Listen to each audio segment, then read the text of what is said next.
Hello everyone, my name is Mauricio Lastres. I'm a racing driver and racing and engineering coach. And today we continue our MoTec Monday series, and more importantly, we will finalize the mini series of gear shift optimization videos. So in the previous videos I showed you guys how to calculate your horsepower and torque on iRacing. From that we demonstrated two methods for calculating the optimal shift points. That's the area under the curve method and the equal torque shaft torque method. And it turns out that both methods give very different results, especially for turbocharged cars. For cars that aren't turbocharged, like the Porsche or the older GT3 cars like the BMW Z4 and everything, the results are much more in line, plus or minus 100 or 200 RPM tops. But with this method employed with the turbocharged cars, the difference is a little bit higher. So today we're going to put them two up against each other. We're going to put them to the test and figure out which one is the best.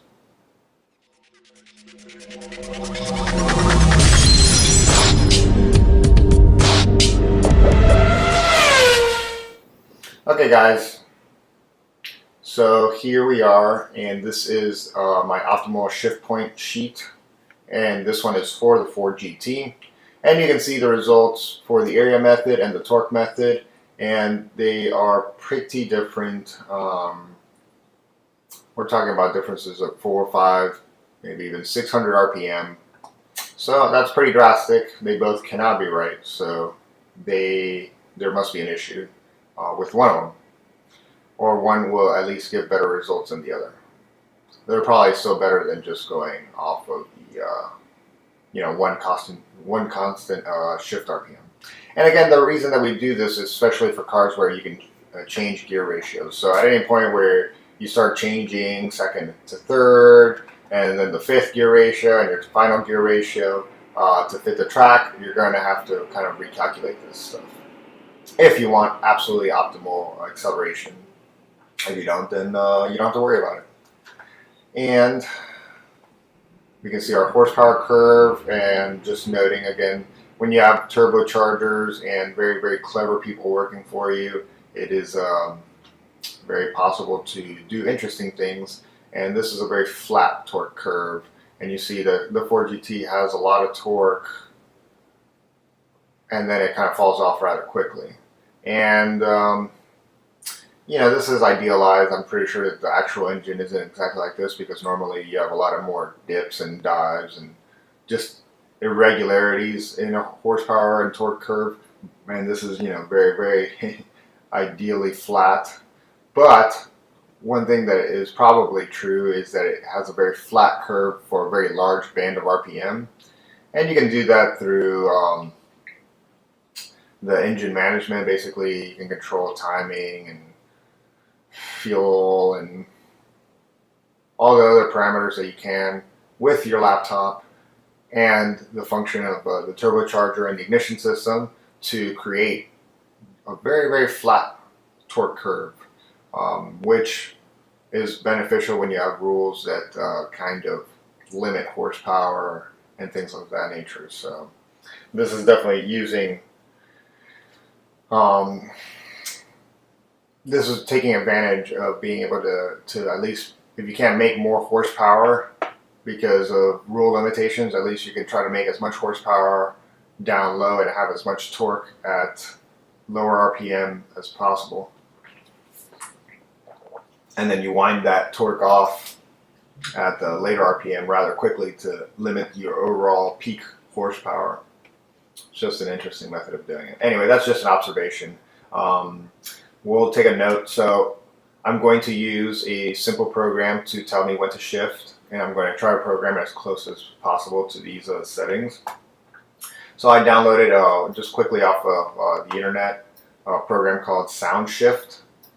I don't know if there are other free ones or not. I'm sure that there are better ones, I think, that involve a delay and whatnot. So they're much more complicated. I don't know if they're free, so I went ahead and just got this one. And with it, I try to set the RPMs as close as possible. Now, I'm not sure. It seems like there is no first to second, if or perhaps this one is, but it seems like we're missing a gear here. So maybe it's, this is just perhaps second to third, and then this is third to fourth, fourth to fifth, fifth to sixth is what my guess is. So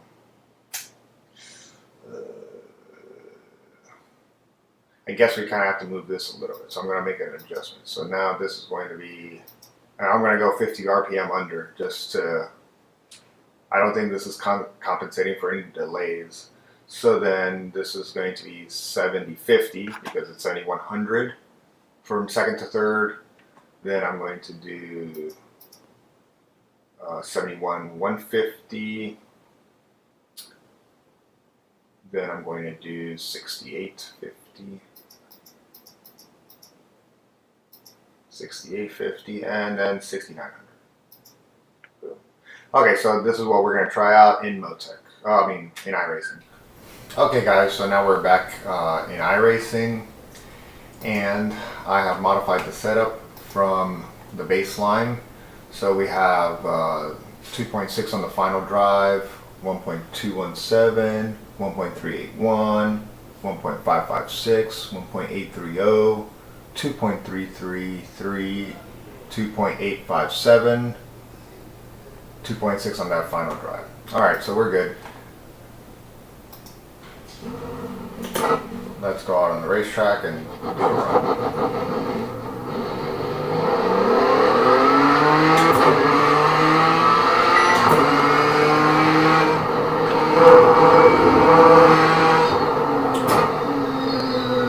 Gonna gingerly make my way out to the back straightaway,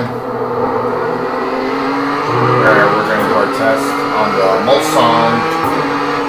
That's where we have the most space, and I guarantee that we're gonna get up to full speed.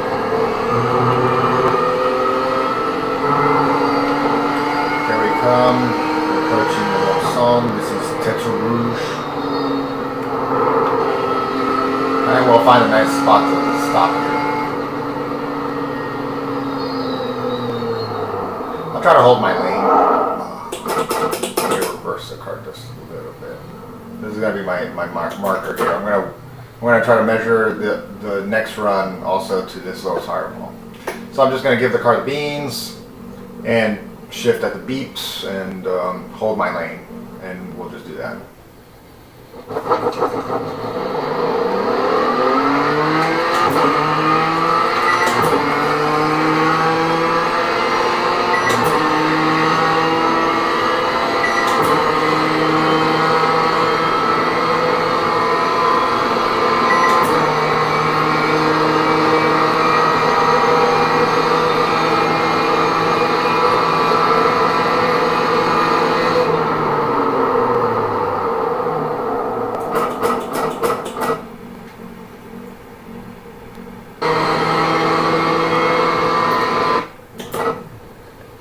Alright, so we'll do that one more time. I realize that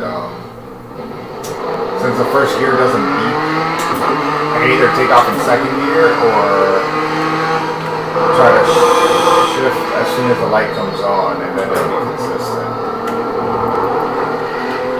Because the first gear is going to mess up our elapsed time if I use it, which I do want to use it because it'll take the car forever to accelerate otherwise.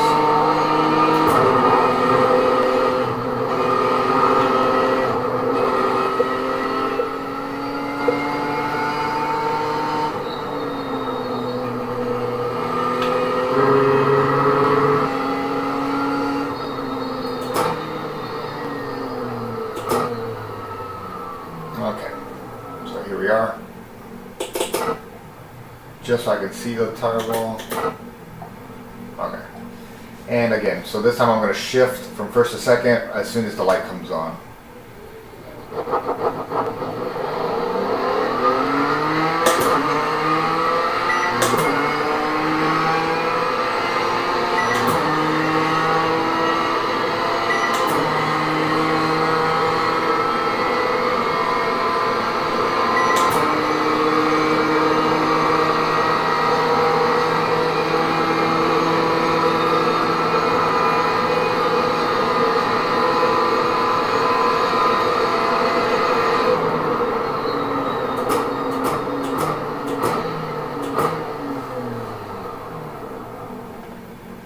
Okay, so we have our data.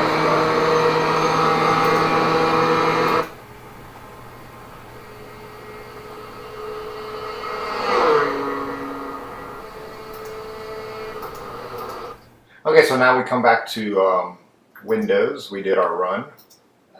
And now I'm going to reset the sound shift. Now I'm going to reset the sound shift to much lower RPM. So now let's see. I'm going to go to 6,900. 6,800. Let's say. I'm going to set this one to 6,700, 6,750. This one's going to go to 6,600. Oh shit. Sorry. This one should be at 6,700, 6,650, 6,600 then. This one should be at 6,500. And this one should be at 6,500. Big difference in the overall RPM, so let's see. Okay, so now we reset the shift points. So let's do the experiment again. Again, the first gear I'm going to try to shift at the lights, but now they come out much earlier.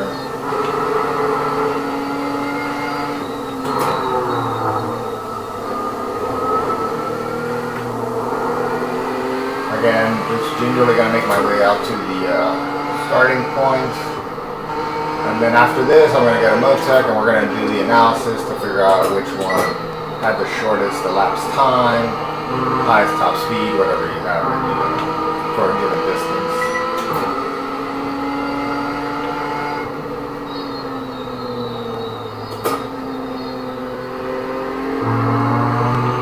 Here we go.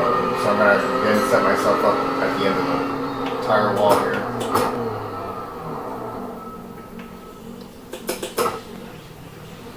Alright, here we go. And we're ready and setting off.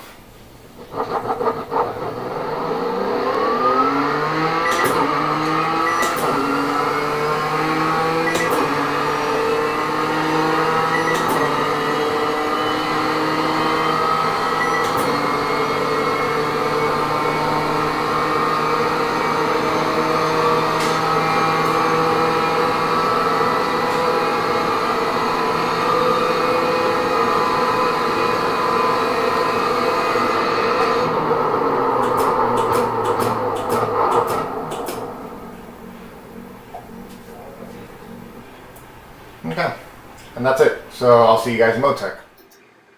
Alright, so we have our two laps. Let's do the analysis.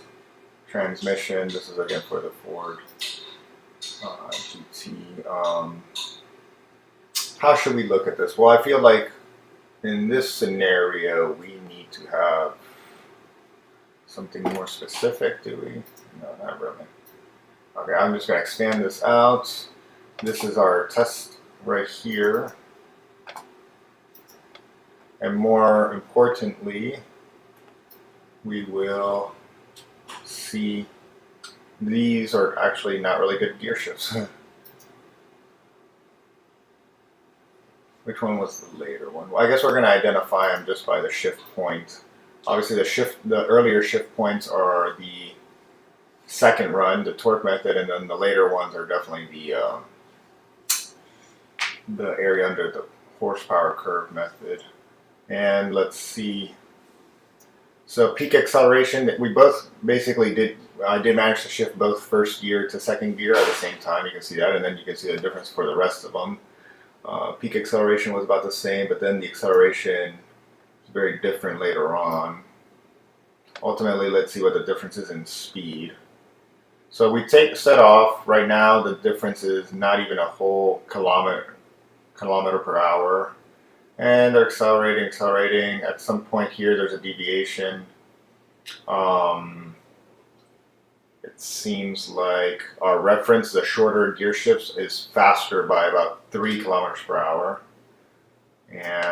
But then the gap kind of closes a little bit, and then grows a little bit, and closes a little bit, grows a little bit, and well, by the end, it kind of ends up closing. But we really shouldn't go that far, I guess. So it seems like if we just were to look between this distance, which right now is at, let's say 1900 meters. When we set off, we were at 1915 meters. So 1929, 15. So at about 29:15, it's about 1,000 meters, and that should be our race. And the difference is about 2.5 kilometers per hour.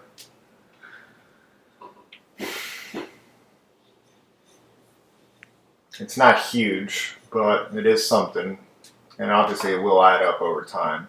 And if we look at the acceleration just individually,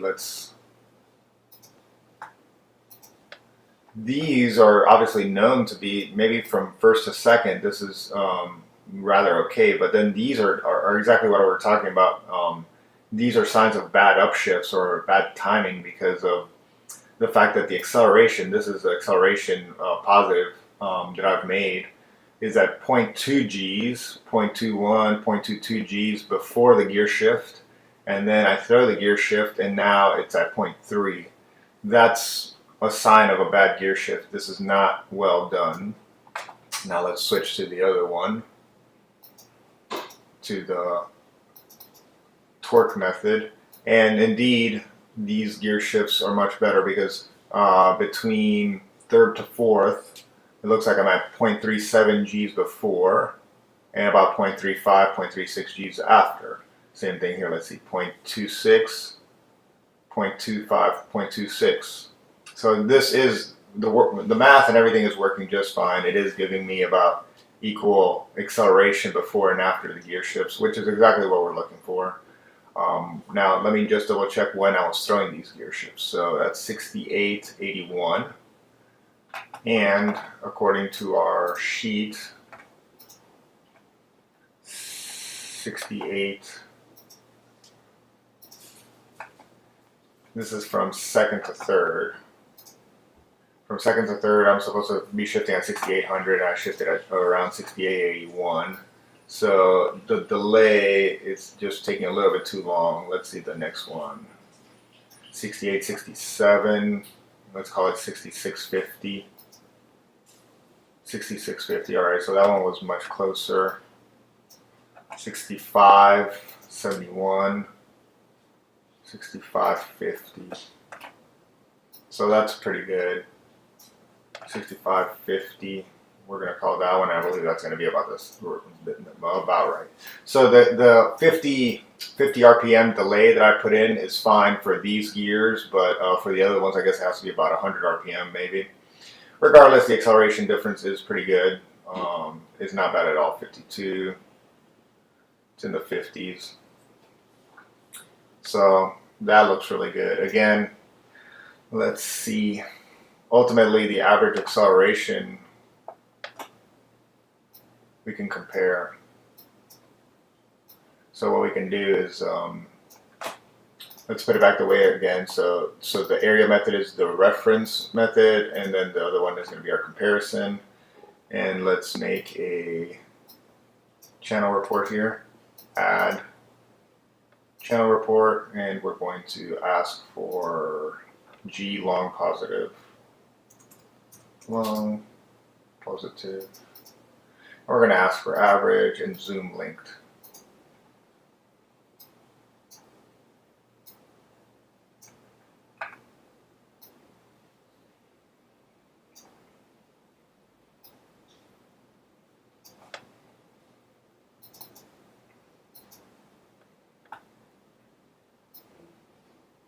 So from about here to about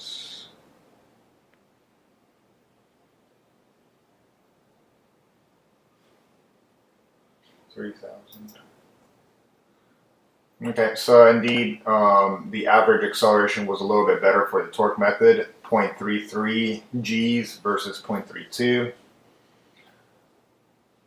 and a total difference in speed at the end was about 0.2 kilometers per hour. I mean 2.1 kilometers per hour faster for the torque method. Okay, and let's see the ET. Well, let's see if we can go off of time.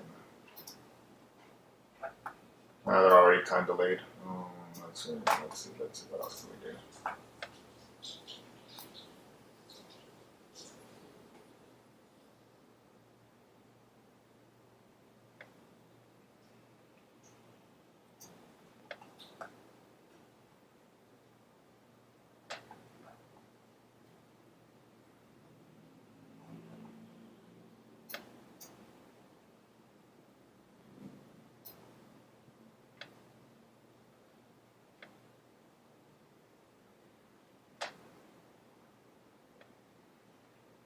Well, I mean, that's all I want to do for now anyway.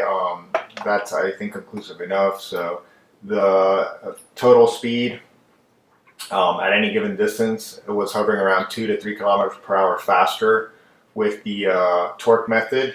The torque method yielded what is classically known to be the best acceleration, which is equal acceleration before and after a gear shift.